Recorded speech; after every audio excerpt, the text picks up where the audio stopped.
Arkham Asylum, a serious house on serious earth. Yep, yeah, that's the actual title. Not Arkham Asylum, Batman punches petty criminals in the rain. Not Arkham Asylum, greatest hits. No, this is a serious house on serious earth. Presumably full of serious people on a serious street in a serious city. Anyway, buckle up, because this thing's about to drag you screaming into a bat-themed trauma ward. This isn't your standard cape and cowl Batman adventure. It's not a case of him solving a crime or anything like that. It's more a descent into hell, where maybe he doesn't quite come back the same person. This is a story you give someone if you want them to respect the art form of comic books, but never fully trust them ever again. It's beautiful. It's baffling. It's borderline illegible, some of it, and I adore every deranged page of it. So today we are breaking down Arkham Asylum in its full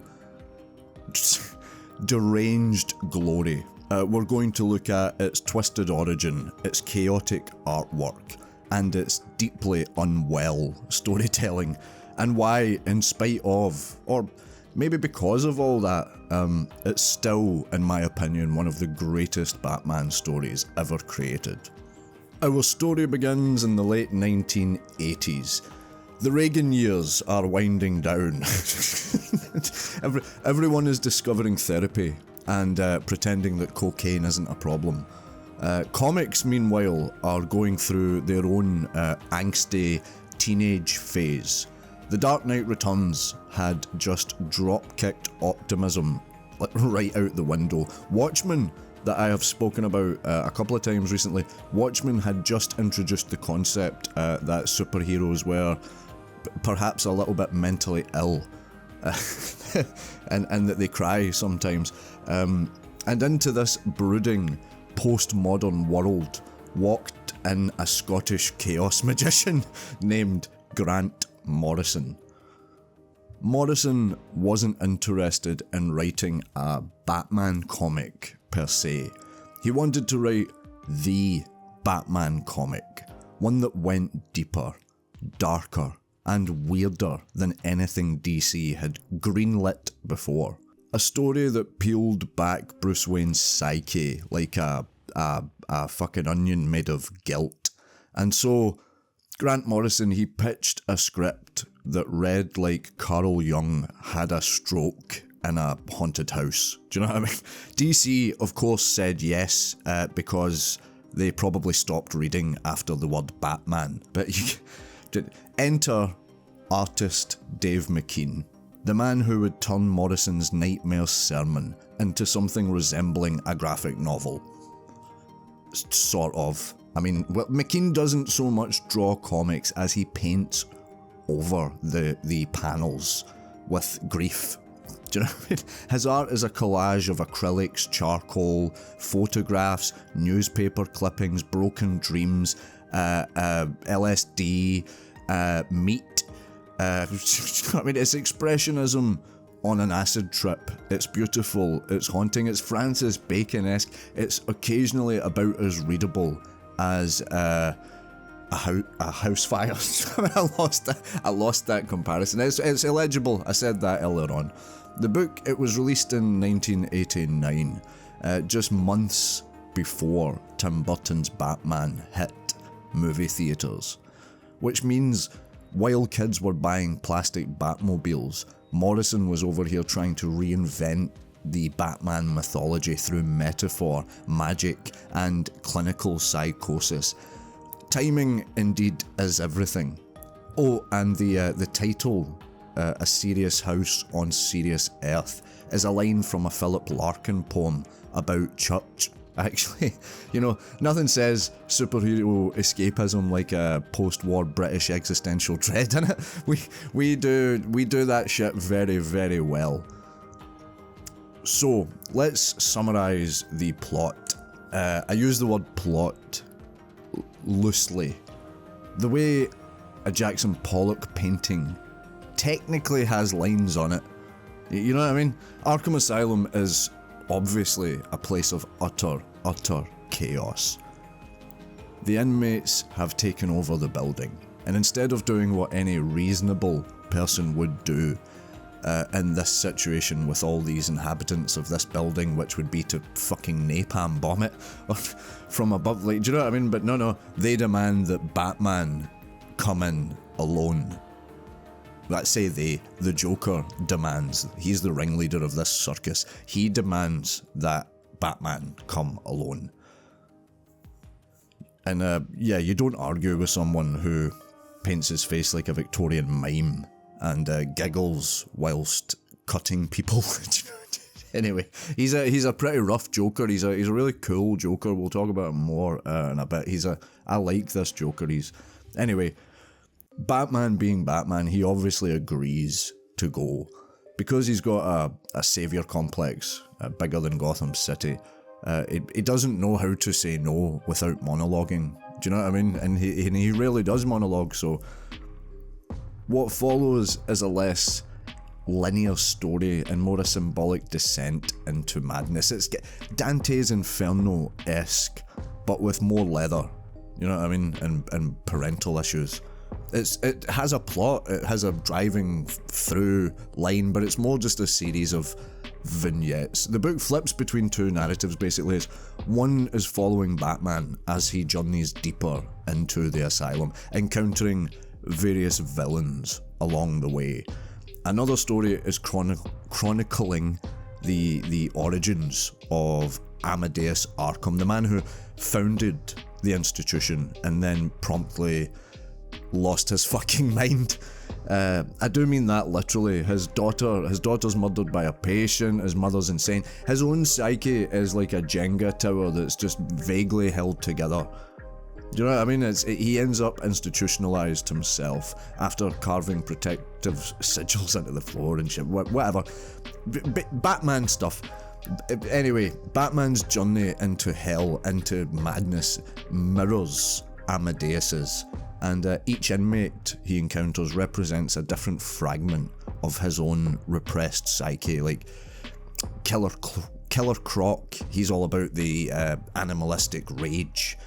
Mad Hatter, he clings to fantasy and childhood and won't let go of childhood in the same way that Bruce won't let go. The Clayface, who's rotting from the inside, pretending to be everyone else that he's not. Two-Face, who has become so crippled. Two-Face, I love the shit with Two-Face. He's become so crippled by his own reliance on chance that he has to make decisions with tarot cards now. This comic book is not subtle. Like they say he flips a coin to make his decision. So in trying to cure him, they gave him a die so that he had 6 decisions now. And then they moved on from the dice to tarot cards, to a pack of cards and tarot cards. But basically now he is a fucking mess. He can't decide whether he wants to go to the toilet or not because he has to consult tarot cards. It's really an exploration into treatment for these mental disorders. Are you making people better? Anyway, great shit. Then there's the Joker. I mentioned the Joker earlier, the final boss. always the final boss. He will taunt Batman. He flirts with him, which is something I'm not getting into it, right? But Jared Leto, I'm not getting into it. If all the different ways that you can play this character, all the different crazy ways that you can do him, this is a fucking great way to do him. And Jared Leto would have been I will give him a bone. If he had played the Joker the way that the Joker is played in this, which he sort of, I guess, tried in a hackish way, but if he full on went in, I would have said he was great. I would have fucking given it up for him anyway. Digression over. The Joker, right? He does everything. He psychoanalyzes Batman. He basically acts like an aggressive piece of performance art. He's not here to kill Batman, he's just here to undo him. you know, with jokes and chaos, the usual shit. And he looks like a drag queen. He looks a bit David Bowie-esque, like he's got that sort of... It's fucking great. He looks great. Look at that shit. Seriously. He then calls Batman a drag queen. Anyway, the story builds up to a quiet, ambiguous climax. Batman doesn't so much fight his way out. He doesn't defeat any inmates. He lets one go, actually. He releases Harvey Dent and then he leaves. Anyway, that's the most unnerving part of all of this, is like there is no conclusive fight. He just leaves the asylum. Anyway, let's talk about the visuals. But Arkham Asylum doesn't look like any other Batman comic. Any other comic, period. Scott Snyder's The Witches, that's Roald Dahl. Witches, if I remember right, I only read that once years ago, but it has a similar scratchy, chaotic style, but that would have been newer than this anyway. But anyway, I digress. It doesn't look like any other fucking Batman comic. Dave McKean's art is the opposite of clean cut and clear. It's a vibe. It's a vibe. It's terrifying, it's decaying, it's chaotic, it's blood soaked. Every page looks like it was pulled from like a haunted scrapbook, from like the Necronomicon. Backgrounds bleed into characters. Words just melt off the page. It looks like words are scratched onto the page like voice. It's fucking great. Facial features appear and disappear like ghosts at a seance. It's messy. It's disorientating. It's 100% intentional. The goal wasn't to illustrate what's happening. It was to make you feel what's happening. And you do. You feel the dread and the chaos and the confusion, the suffocating weight of Arkham itself. The lettering is also a major player here, something that doesn't get discussed when it comes to like the quality of comic books a lot. Different characters have different fonts, like literally the Joker speaks in red, scratchy, cursive. Batman is bold, white on black. Amadeus, Arkham's narration, is handwritten in pencil like a journal, slowly unraveling. If you try to read all of this without squinting or crying or like just putting your neck to the side a little bit like Michael Myers, then you're a more powerful reader than I am, put it that way. This book isn't designed for passive consumption. It demands effort. It wants to trap you, to confuse you, to make you sit in the dark and ask, am I the fucking mental one here? Spoiler alert, you are. At least while you're reading this. It leaves you with that like concussed feeling of like, you're sure you know what's happening, but nothing around you suggests that you do. Anyway, let's dive into the big stuff, the themes. This book is just overwhelming with metaphor, symbolism, whatever happens when you give an art student too much Nietzsche and not enough sleep. You know what I mean? Basically, let's go over the themes. It's like Batman equals denial of madness. That is the general conceit. Batman in this book, he's not the hero. He is just another patient of the asylum. He is where he belongs. The one who walks in voluntarily. The one who thinks he's above it all. He doesn't need to be here. The Joker's main accusation throughout the book is simple. You are one of us. The more you read, the more you start to wonder if he's right. The Joker, I think this was the idea of super sanity was introduced with the Joker. Morrison introduces the idea that the Joker isn't insane, he is actually hyper sane. He has no consistent identity. He reinvents himself constantly because he sees the world as a joke with no punchline. This is not happening randomly. He's adapting. He is morphing. That makes him terrifying, and the general conceit is that he is actually more sane than everyone else. So what is sanity really? Anyway, the whole id and the ego thing, the asylum itself is less a building and more a symbol. The asylum represents the subconscious. It's the basement of the human mind, the shadow, full of broken dreams and festering guilt. Batman isn't just walking through a hospital, he's walking through his shadow, his own fucking dark head. Tool wrote a song about it. And duality, as we spoke about with Two-Face, that's why I love Batman so much. All of Batman's villains represent an aspect of him. The Joker, or the opposite of him. The Joker is chaos to his order. Two-Face represents his duality. The Scarecrow, his use of fear.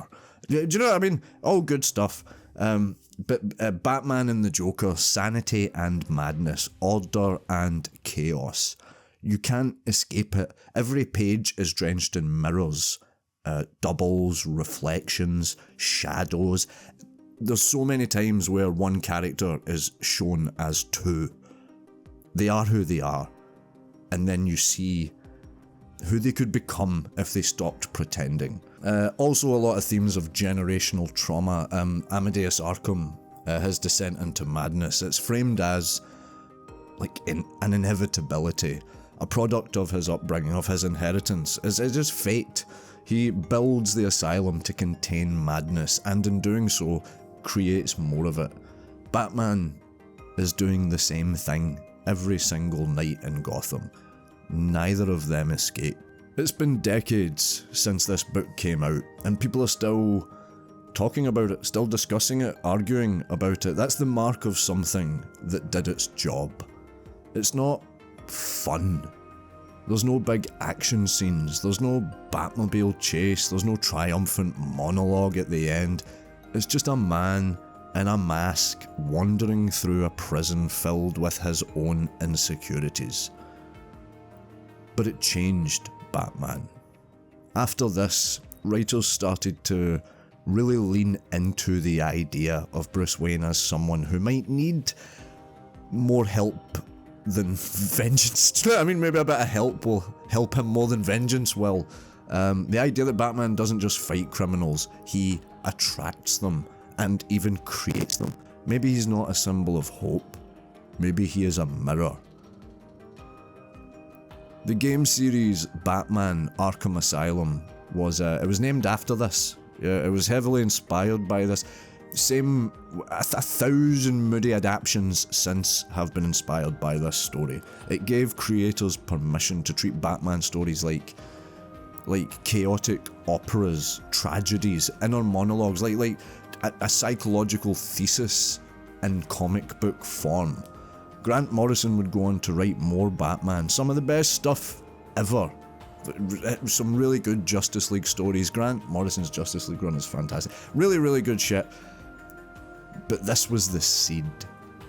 This was the story that said, you can make Batman about anything. And people did. And I won't pretend it's flawless, alright? It can be dense. Not dense like you need to think about it, like dense like what the fuck is that? And you're suddenly googling alchemical symbols. Do you know what I mean? At 2 AM, and you're not sure if you understand why you even started googling this fucking thing. Anyway, you know what I mean? The artwork is incredible. It's not exactly accessible though. You can't really just skim through it for your favourite part.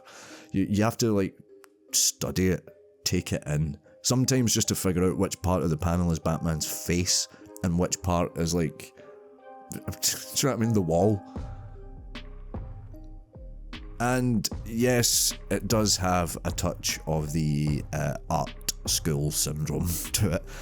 It's got tarot cards, it's got Shakespeare quotes, it's got Greek mythology, Christian iconography, astrological diagrams. It's just chock full of all that shit. It's like someone dared Morrison to fit every discipline of the humanities into fucking, 50 pages? And then he said, here, hold my fucking pint. Arkham Asylum, a serious house on serious earth, is not for everyone. It's not even really for most people, I wouldn't think, but for the people it is for, It's like a sacred text, a Rorschach test smeared with ink and fear. A Batman story that barely functions as a Batman story, and yet tells you more about the character than 1,000 fucking stories before it ever could or did, or will after it. It's fantastic. It doesn't just show you the dark, it makes you dwell in it for a while. It makes you breathe it in, makes you understand why someone might put on a mask and never take it off. It's not a comic, it's a seance. And I wouldn't have it any other way. Alright, that's me. In fact, no, I will be doing a video in a couple of days, just going over some comments that people have left, good and bad and blah blah blah. Going to be something I'm going to be introducing every couple of weeks. So, yep, if you like the video, leave a little fucking comment, or if you want to just tell me I'm a dick, leave a comment while you're in. Apart from that, yeah, I'm done. Gentlemen, this is Democracy Manifest. Have a look at the headlock here. See that chap over there? Get your hand off my penis! This is the bloke who got me on the penis before. Get some cups. Why did you do this to me? Up in the car. Get some cups. For what reason? What is the charge? Eating a meal? A succulent Chinese meal? Oh, that's a nice headlock, sir. Oh, yes. I see that you know your judo well. Good one. Ta-ta and farewell. Just get him in the car.